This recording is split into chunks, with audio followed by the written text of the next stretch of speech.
Assalamu alaykum, my dear brothers and sisters. You didn't stumble upon this video by chance. Allah chose you to be here, to hear His message, and to embrace the responsibility placed in your heart. Every desire you hold, whether it's for success, happiness, or self-improvement, is not random, it's a test from Allah. Let's dive into the desires that burn within you. Have you ever felt that relentless urge to succeed? Perhaps it's the wish to provide for your family, to retire your parents, or to gain financial freedom.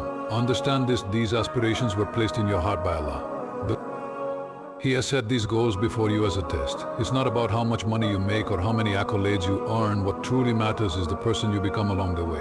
Are you staying close to Allah? Are you maintaining discipline in your deen, or are you chasing worldly success at the expense of your soul? Next comes the test of discipline.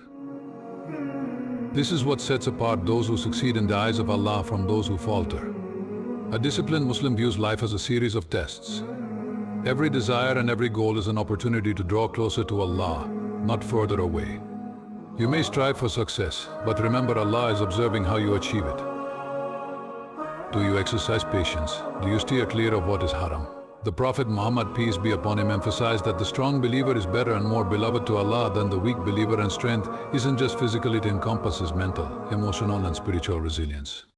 Now, consider why you were chosen. You, my brother and sister, are chosen to receive this message because Allah has a plan for you. You might not see it now, but Allah knows exactly what He has in store for you. You are destined to rise above mediocrity, to challenge yourself, and to remain disciplined.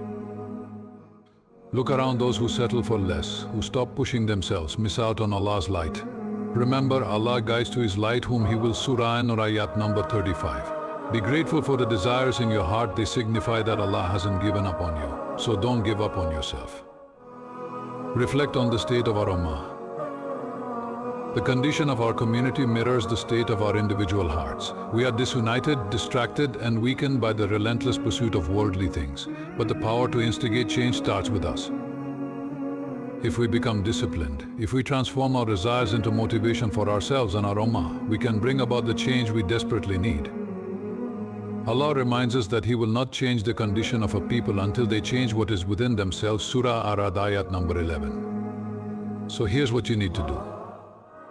Reflect on your desires. Are they bringing you closer to Allah or pulling you away? Ask yourself, am I disciplined in my deen, in my work, in my life? If your answer is no, then it's time to act. Start today, start now. This is your reminder from Allah. May Allah guide us all and grant us the strength to fulfill our purpose. If this video resonated with you, don't forget to subscribe for more daily content like this.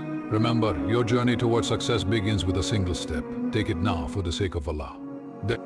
And please, take a moment to pray for my late parents. May Allah grant them mercy and elevate their ranks. Thank you for watching.